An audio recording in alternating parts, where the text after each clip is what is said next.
Good morning, everyone. Welcome. We'll let everyone trickle in to their little Zoom boxes. Thank you all for joining us this morning, and a very warm welcome to UCSC. I'm joined by Sammy here. I'm Sammy the Slug. Um, I know the Boardwalk Frolic was last night, so for those of you that went, I remember going to that literally like 6 years ago when I was a freshman, so that's really exciting. We're super excited to have you all with us today, and we are a little bit limited on time, so I'm just gonna get rolling here, and as people trickle in, hopefully we can regroup and recap a few things during our Q&A at the end. So first of all, welcome to the psychology department. We are your undergraduate advising team. We'll introduce ourselves here in a second, but I just want to say congratulations to you all. We're super excited and happy to have you with us. Awesome. So you may recognize some of these faces in the Zoom. My name is Paige. I use she, her, hers pronouns.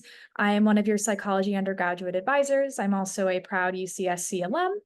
I actually didn't major in psych. I majored in literature and education, but thrilled to be back working at my alma mater. And I'll hand it over to my colleague, Julia, to introduce herself. Good morning, everyone. I'm Julia Wanlin. I use she, her pronouns, and I'm also one of the psychology undergraduate advisors. And I also studied psychology at UCSC as well. And I'll pass it to Ryan. Thank you. Hi, my name is Ryan Mulligan. I am an undergraduate advisor here, just like the rest of us. I was a psychology major and a transfer student. And I'll pass it to Becca. Hello, everyone. My name is Becca or Rebecca. I use she, her pronouns. I'm fourth undergraduate advisor for the psychology department and also a recent graduate of UCSC. I graduated in 2023 with an intensive psych major and theater arts minor. And I'm super happy to see you all today. And I will go ahead and pass it back to Paige. Yes, and we do have a couple more members of our team with us. But for time's sake, I'm just gonna have them introduce themselves a little bit later. So we'll keep rolling here. Awesome. So first of all, we did have an informational session back in July for orientation. So we encourage you all, if you weren't there, to scan the QR code and watch the recording, because there's a lot of important information in that and stuff that we might reiterate today, but there's going to be a lot of stuff that will probably answer a lot of your questions in that. So we'll be uploading this recording of this presentation along with the slides, so you can scan the QR code and watch that. And hopefully that will fill in some of the gaps. Awesome. So I'm going to go ahead and hand it over to Ryan here to talk about major declaration. All right, cool. So major declaration is a very important thing you guys are going to have to worry about next year. You're going to have to meet some requirements, which we discussed in our presentation, but we encourage you to watch, as well as, there's information on our website. Once you do meet the requirements to declare, you just need to follow the instructions on our website. One of the major instructions is to fill out a signed academic plan request form. That's very important for us, particularly for you guys, because there's going to be hundreds of you applying to declare around the same time, and it sort of streamlines our process and makes it a little easier. That way we can make sure you're declared on time and eligible to enroll, and don't meet any roadblocks. Along with that, you will need to submit a petition on your own via My UCSC. There is a forms portal that you can access there. It is very important that you all understand the requirements and make sure that you are meeting them by the 6-quarter deadline. We are very strict about that. So for you guys, that's going to be spring 2026. So make sure that you take those 3 classes that we require by then. We can go to the next slide, I think. Okay, so to get an understanding, I guess, of what your workflow should be like, I encourage you to go to our forms page on our website or visit this document after this meeting to look at some of our academic plans. It'll outline for you exactly what's expected of you. They recommend what you should be taking over the next few years, but as well as your upper division coursework after you've become eligible to declare as well. These sample plans are available again on our website and via the links on this slideshow once that's posted. And once you complete the declaration process, you can expect an official signed academic plan version of one of these. Now, you're more than welcome to make a version of your own, but there will be an official one that we create for you once you become declared. And we can go to the next slide. Okay, so very important. This is going to be like the three most important things you hear during this presentation, I think. There are three ways to communicate with us, and there are better ways than others, depending on what you need. So the first would be emailing sciadv@ucsc.edu. That is probably the first step you should all take if you want to get help from advising here in our department. Ask any question at all. You can respond within a day or two, okay? Peer advising can also be reached via SciPeer if you prefer to communicate with one of your peers. They can assist you as well, and SciPeer is usually a quick and easy way to communicate with them as well. Make sure that you are using a UCSC account when communicating with us. If you're using your personal account, we cannot, we'll respond to you, but we cannot provide any like detailed information that's related to your profile and your academic history and things like that unless you're using your UC account. That's for your own privacy and security, okay? If you have any like super detailed questions, you can always expect to email SciADV and have a staff advisor respond to you. But if you have like quick, easy questions, SciPeer is a pretty good way to communicate. If you need like immediate assistance, again, peer advising is the way to go. You could communicate with them Monday through Thursday, pretty much 9 to 4, with the exception of an hour lunch break, via drop-in advising. There's someone always available both in the office and via Zoom that you can communicate with at that time. They can help you with grad checks, academic plans, enrollment advice, personal questions, pro tips, things like that. That you could just call in and chat with them about their experiences if you want to, get some advice on how to succeed here at UCSC, or I don't know, where to go to get the best breakfast or lunch or whatever. Typically, these students are third and fourth years participating in our field study program. So they've been here a while. They'll be probably particularly helpful for those of you just sort of entering UCSC and trying to get yourselves comfortable, but at the same time, they're going to be well versed in our requirements and can help just about anybody. Okay. For deeper conversations, things related to like grad school, really important enrollment assistance that only a staff advisor can assist with. If you're a transfer student or you want to talk about study abroad, those kind of questions will be absolutely necessary to communicate with us staff advisors about. You can do that again via SciADV, but you can also make appointments with us via Slug Success. We each offer several appointments throughout the week. We fill up very quickly. So do you plan ahead, especially if you're concerned about enrollment? It's good to plan ahead for that. But in any case, if you're like really in a hurry and you really need that advice, SciADV is probably going to be the way to go. Let's see. I guess that the only thing I'll add, the last note here, is our office will be remote, at least like for the rest of the week or so. But we will still be available for drop-in advising via Zoom. Otherwise, we'll be in office 150 in social sciences 2. Pretty much, I think, by the end of this week. All right. Hope to see you guys. And I'll pass it to Rebecca. Hello. Okay, so we have information about all of these services on our website within the undergraduate advising section. So you can see there's the peer advising, drop-in calendar, academic advisors, appointments, field study, and other resources. Often students come to us for other resources, and this is a great way to like kind of cut out the middleman and go ahead and check out we have advising forums, events and workshops, enrollment assistance, our newsletter, a ton of information over on the sidebar. So when in doubt, go to our advising website. You can find more information. And we can go to the next slide. So if you're interested in drop-in advising, meeting with a peer advisor, this is the advising calendar. As Ryan said, typically we have peer advising from like 9 to 4 with an hour lunch break from 12 to 1, Monday through Thursday.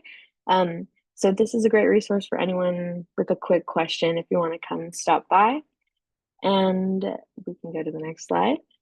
When using this calendar, all you have to do is press on the actual chunk of time that you're interested in attending drop-in advising, and you will receive instructions about getting into the Zoom meeting.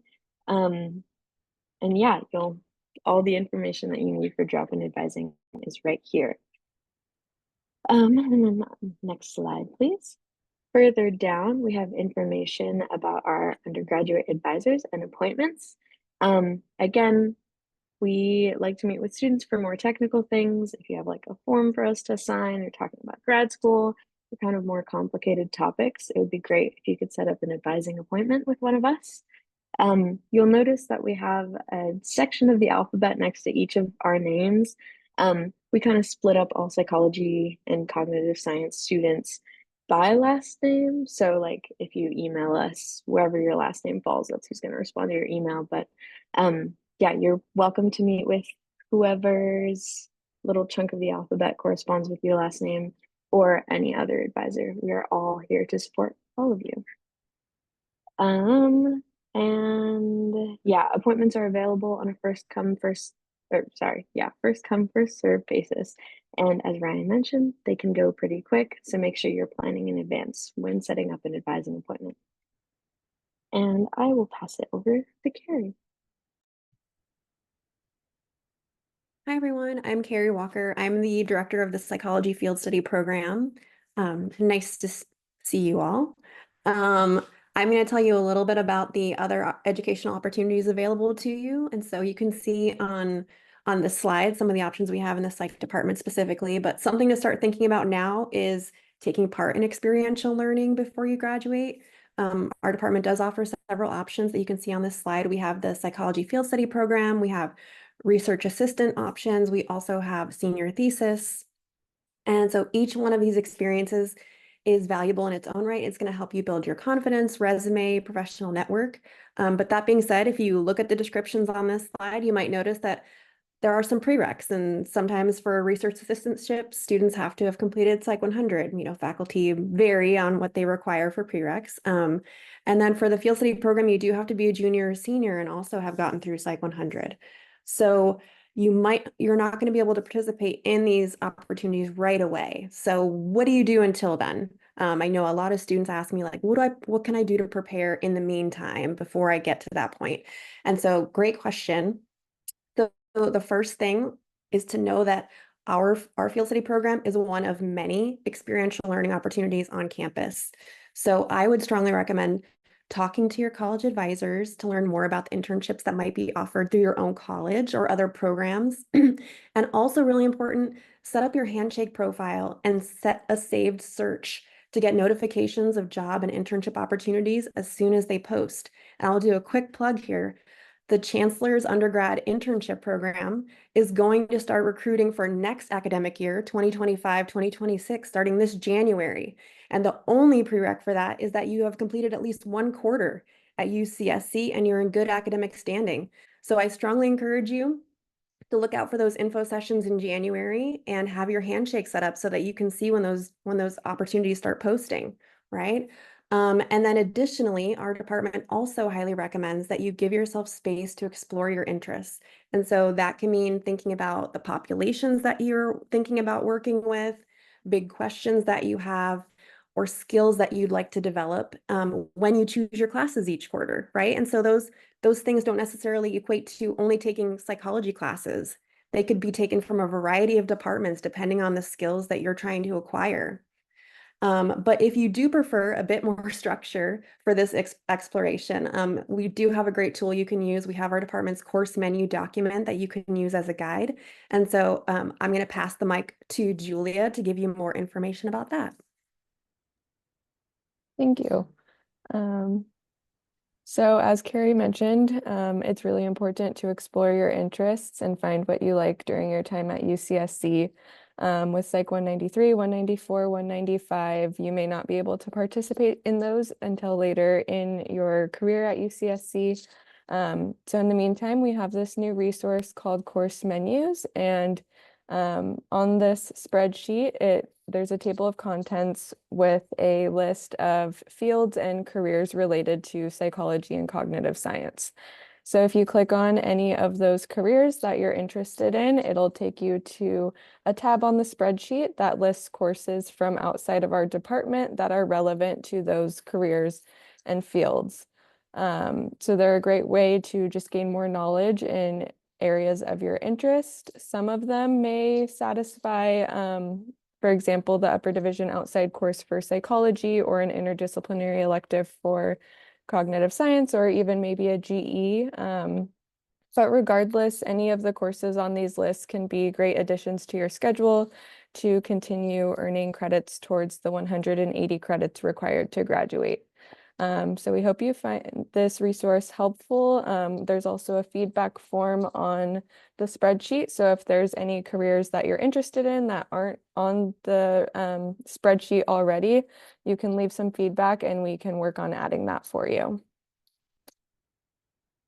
Next slide, please. All right, so global learning. This can be a meaningful addition to a psychology or cognitive science degree. Both of our majors are pretty flexible in accommodating study abroad plans. So if you're interested in exploring the world and also earning major credit at the same time, definitely reach out to us or the global learning team for some more information. The global learning team has their own very informative website that is linked here. And we also have a page on our own website that's specific to studying abroad as a psychology or cognitive science student. So you can find out which major requirements, how many major requirements you can satisfy while you are abroad. Next slide. And then here are just some of the fall events that the Global Learning team will be hosting. Some of them may have already passed, but there are a few coming up. So if you do have any interest in studying abroad, I definitely recommend attending these events to learn more. And then on the bottom, there's a QR code where you can create a Global Learning portal profile, and that's how you get started with the whole process. So check that out as well. And then I will pass it to Paige. Awesome. So this is just a brief slide. This was provided by the Career Success Center on campus.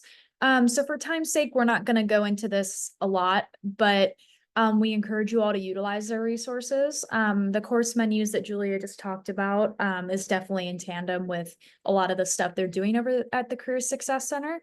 So if you all need help with resumes, if you're like, I have no idea how to format my resume, there's like a whole resource just for that at the Career Success Center, as well as career fairs throughout the year. We also have a clothing closet for students that are interviewing that may not have access to professional clothing and all that good stuff. So a lot of resources going on over there, and they have a great team. So let me go forward here. So I'm going to go ahead and hand it over actually to a couple of our psychology faculty members, Ben and Saskias, and they're going to tell you a little bit about their research, and we can open it up to any questions as well. You all, after they kind of go over their research a little bit, you all can use the Q&A feature, or if you want to unmute and ask your question, that's always awesome too. But I guess I'll go ahead and hand it over to Ben first, if you want to talk a little bit about your research and introduce yourself. Sure, thanks for the introduction. It's always great to welcome all these new freshmen coming in to be psych majors at UCSC. It's such an exciting thing to study. Trying to understand how people think and behave and interact with each other, and how we intersect with different aspects of our identity and culture in the world. It's just really important questions that's going to be hopefully inspiring to you in many ways, and impact your lives in whatever you end up doing after UCSC. The faculty are here to support you and help you through this process as well. You have an amazing undergraduate advising staff, which you've just been meeting here today. In terms of me, I got my BA from UC Santa Barbara as a psychology major. got my PhD at UCLA, so I love the UC system. I study memory, and I'm really interested in forgetting. So I'm interested in how our memory fails and how those failures are actually products of the way memory functions adaptively. That we're not really designed to remember everything perfectly or really well. I study the cognitive processes by which that forgetting occurs and the implications for everyday life. All right, Saskia, why don't you go next? Thank you, Ben. Hi, everyone. Welcome. Good morning. We're so happy to have all of you here. As Ben said, please reach out to faculty are here to help you in your transition to the university and also in meeting your academic and also professional goals as well. And you, as Ben said, the advising staff are an excellent resource, but my door is always also open for any of you to chat with about your classes, your academic goals, and also what you're going to do after you're here with us. And so a little bit about me, I'm Saskia Casanova, and I am a social psychologist. My lab, the Migration, Identity, and Education lab, really focuses on kind of a combination of social psychology and education and other interdisciplinary perspectives to really understand the experiences of immigrant origin students and students of color, and thinking about those psychological processes like the development of their social identities and the cultural assets that they bring into the classroom, into different educational experiences. And so my students and I really hone in on understanding these processes in order to use it for educational equity. So we partner with schools, with nonprofit organizations, and really hone in on how we can learn more about these students' resilience processes and development as they relate to their learning. And I teach psychology of immigration as a senior seminar, which you all will take a senior seminar at some point. And then I also teach qualitative methods. That's actually what I'm teaching this quarter, as well as the Latinx psychology. And I'm very happy to be here and to answer any questions y'all might have. Back to you, Paige. Awesome. Thank you both. So right now, we just want to open it up to you all. If you have any questions for Saskia and Ben, you're more than welcome to ask them. Obviously, if you don't have them right now, as they said, their doors are always open. One of the most underutilized resources in college is office hours. So both Ben and Saskia will have office hours this quarter, where you can go and ask them any questions about the coursework, about if you're interested in what their lab is working on, all that good stuff. So we'll give you all a couple minutes if you want to add any questions to the Q&A. And then we do have some questions that you all submitted before, but I'll give it a couple minutes to see if anyone has some additional questions.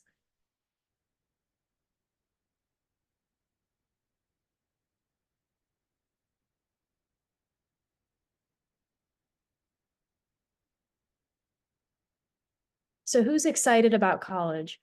Anyone? Anyone here?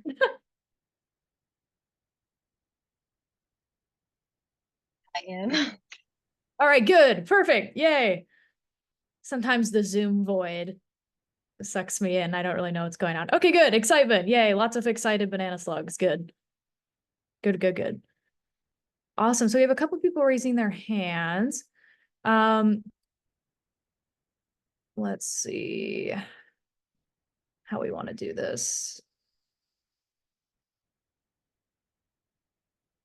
All right, let's start with Elizabeth. You can go ahead and unmute. Should be able to.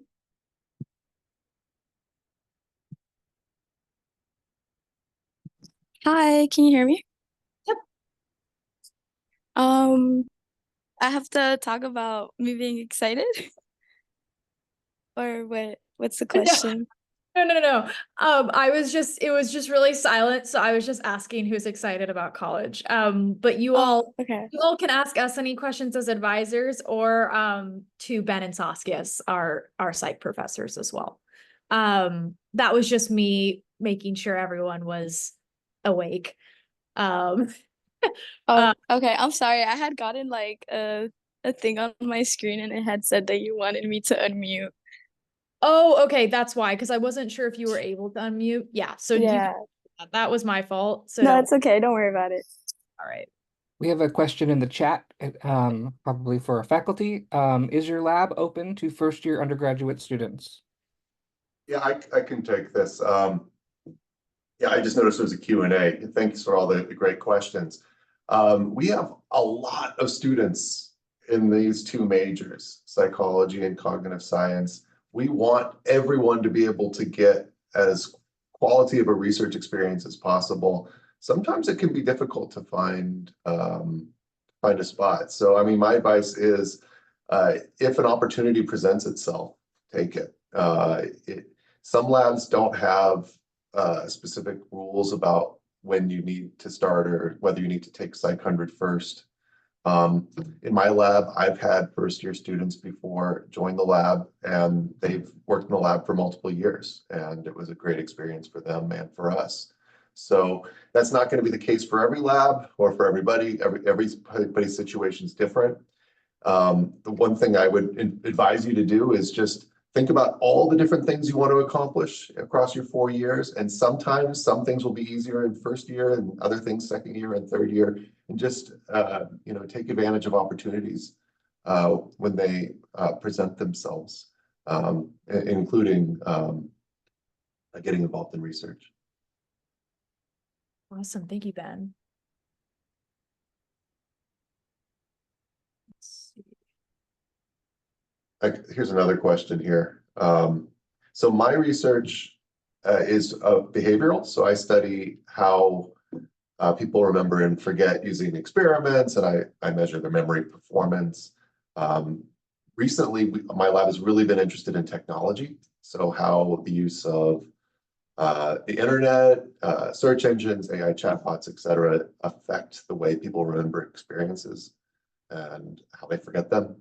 I don't study the brain, so we don't have an fMRI machine here. We do have several labs that use EEG though. And so I really recommend you reaching out to them if you're interested in studying more of the neurophysiology of the brain. So this is Jason Samaha, Lee Hoverstein, and Megan Bodwin. And Paige, I can answer the question. Can you specify more about partnering with schools/education lab? Definitely. So my lab actually works with several schools. Right now we have a partnership with a middle school in Santa Cruz where we work with youth to understand their sense of belonging and the assets that they bring from their cultural communities into the school classroom, into the classroom. And we also work with the youth to actually plan their own research. The youth conduct research and we help them with that research. It's called Youth Participatory Action Research. And they usually work on topics that are of interest to them in their school. And we assess whether or not this process of them conducting research increases different academic outcomes for them and at that middle school. And we present to the teachers, to the staff, and to the principal there to let them know how these particular students are doing. So it's sort of like an intervention, a community engaged intervention. And in terms of applying to or working alongside with us in our labs, we do have a research labs website where you can see the different opportunities that we have in across all our labs for all our faculty. And if you go to the website that's for my lab that's on this slide, there's a tab where it says join, and you usually fill out an application there. And then we go from there to see if you fit into the lab and the projects that my lab is doing.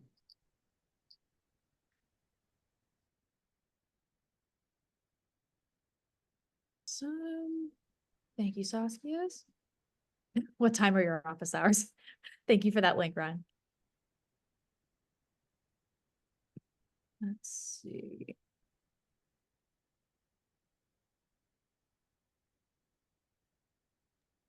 Jump over here really quick.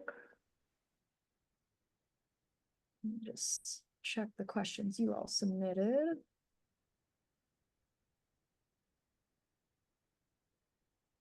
Oh, so I thought this was an interesting question for our faculty. What is one piece of advice you can give us to be successful in a psychology class?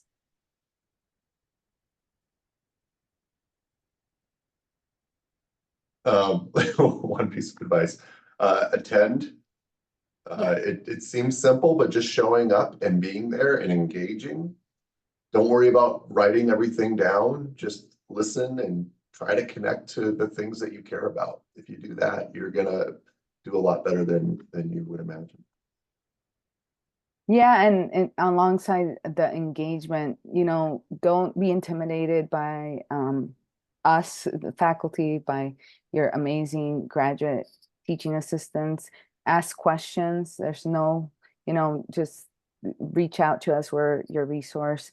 As the advising team has said, come to our office hours, go to your TA's office hours. Those are all really helpful, I think, for doing well in our classes.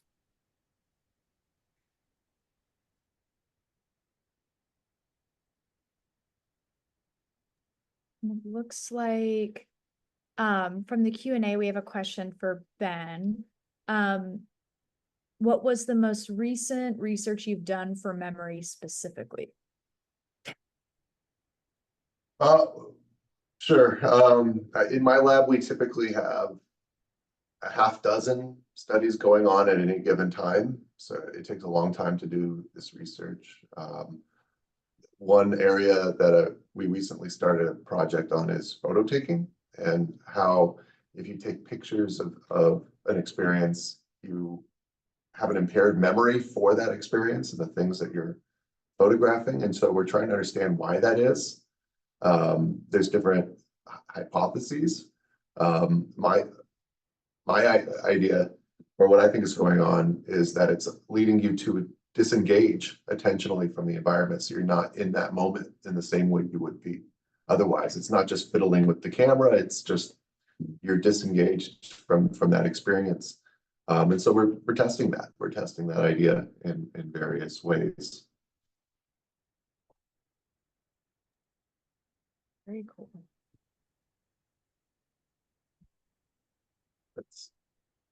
We also have a couple raised hands. Do you all have questions? I just want to make sure, because when I think they were accidentally raised. okay, because yeah, okay, sounds good. Let's see. There was one about double majoring. Do we have something we want to say about that? Let's see which one. I can answer this. Is it challenging to declare psych as a second major? The answer is absolutely not. We still expect you to meet our preliminary requirements by your 6-quarter deadline. But as long as you do that is like taking Psych 1, your stats class, and pre-calculus, by your 6th quarter, you are more than welcome to declare and add psych as a second major. And the other question here was about double majoring in both intensive psych and cognitive science.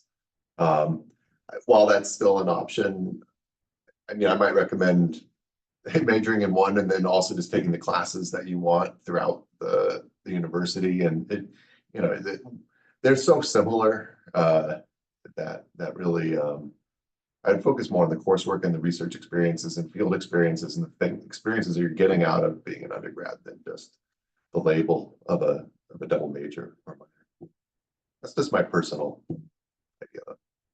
Yeah, I definitely echo what Ben is saying. There's a lot of overlap in our two majors, but that doesn't mean that you can kind of double count a bunch of different things because you have to keep it separate enough. So sometimes even exploring a major in a different department, or just having more time to engage in research and experiential learning could be more advantageous. But certainly we have our double major plans that students do. But don't feel like if you're like double majoring, you're winning more. One degree is more than enough. Graduating from college is more than enough with one degree. So if you want to do two, that's great, but don't feel like you're obligated to do so. All right, let's see where we are on time here.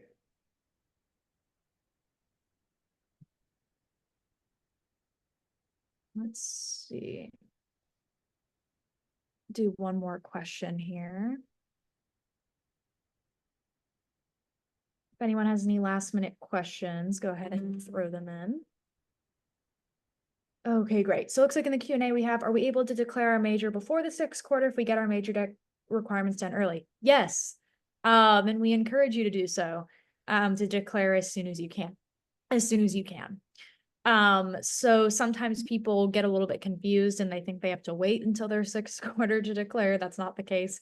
Some of you may have all your declaration requirements done already. If you don't feel like you're behind or anything. It's impossible to be behind as a 1st quarter Frosh. But some of you may have test credit and things like that. So as soon as you're able to declare, go ahead and do that. However, you are all Frosh, so while we all love our psychology and cognitive science majors and students, don't feel like you're bound to this major pathway because you're a proposed psych major. I was undeclared when I started, so that speaks volumes. And I figured it out as I went. So don't feel like you're now bound to psych. If you know that's what you want to do, awesome. But if you want to change pathways, that's great. Proposed doesn't really mean that much. It's just sorting people into what they're interested in. And declaration is when you're officially a part of that major cohort. So that's an important distinction we like to make as well. Awesome. So for this, Go ahead, sorry. go ahead, Ryan. There's a question about internships for undergrads. I wonder if Carrie could take this. Are there any internships available for undergrad freshmen for cognitive science specifically? So not with our program. Our psychology field study program is limited to juniors and seniors, so there would not be any opportunities for internships for Frosh. But like I said, there are other experiential learning opportunities on campus that aren't restrictive to just juniors and seniors. And I think more important than a specific experience is just getting experience in general, like building up your transferable skills, working with people, like getting that exposure is really important, learning how to function in a professional environment. And so I would say, don't limit yourself to, I need to have this one specific experience right now. I think any experience is really important that you can get in a professional environment. So I would really encourage you to look at other options that aren't really specific to psychology as well. Open yourself up. You never know like what you might discover when you take on these new kind of experiences. And so, like I said, the Chancellor's undergrad internship program is one that I know that's coming up that would be open to Frosh. And that'll open for next academic year in January. They'll start having info sessions. So I would strongly encourage you to be on the lookout for emails about those sessions and go and have your handshake profile already set up so that you can see when those internships start posting. And I will drop a link in the chat for where you can find more information about that program specifically. Awesome. Thank you, Carrie. And for the sake of time, I'm going to go ahead and advance to our next slide here. But Ben and Saskia, thank you both so much for joining us today. And I hope all the students here, I hope you can connect with them soon. You'll probably have some classes with them if you continue with psych. Awesome. Thank you both. Awesome. So I'm going to advance here. Okay, so just a couple of reminders. First, read your email. Please read your email, read your email, read your email. That's something that if you don't read your email in college, it's sort of impossible to like do anything, to be honest. Your professors communicate with you via email. You get notifications about assignments via email. You get notifications about tuition via email. Basically, everything is via email. So that's why we encourage you all to be checking that daily. That was a daily practice for me when I was a student. And there was always something in my email, just whether it was classes, whether it was university stuff. And you need to make sure you're logged in and active on your UCSC email, because otherwise you're going to miss a lot of stuff, especially advising stuff. And that's really important. Read our newsletters. Our fall one is coming out. It will be coming out really soon. So look over those as have a lot of important information for each quarter. Meet with us. There's our lovely pictures again. We love meeting with students. That's why we're in the job we are. So we encourage you all to come visit us in the office. And sometimes, like, if you don't have a specific question, like, still come meet with us. And if you just want to talk through some different ideas and things like that, we're happy to do that. The office hours that I mentioned, very underutilized, but please go to them to get help with papers, exam prep, if you're interested in research, all that good stuff. Go to class, as Ben said. It seems self-explanatory, but very, very important. Because we are on the quarter system, it does go by very quickly. So missing even 1 to 2 lectures can be quite a lot. Obviously, it's different if you're sick or there's some sort of emergency. But if you're like, yeah, I'm just not feeling class this morning, that's not really a reason. And it's really important that you go. And follow us on social media, most importantly. Well, not really. But we do have a Facebook and Instagram that we post updates on. This presentation was promoted on our Instagram, so it's a great way to kind of stay engaged with what's going on in our department. And a couple more things. On Wednesday, October 9th from 2 to 3, in social sciences 2, room 121, you all will learn where these places are. You're probably like, where the heck is social sciences 2? Don't worry, I had no clue where that was either when I was a Frosh. But you'll find your way. It's up by Colleges 9 and John R. Lewis. We'll be doing a student experience panel with a few of us, as well as our peer advising team.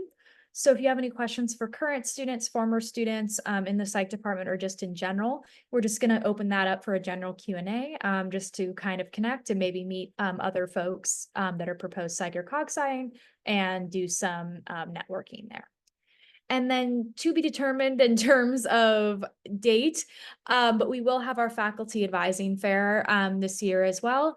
And that's a great opportunity to engage with our psych and cog sci professors and talk about their different research and active labs. And if you're interested in joining any of those, we have kind of a big tabling thing where a lot of our faculty are present, and you can really talk to them about your interests and how they might align with their labs.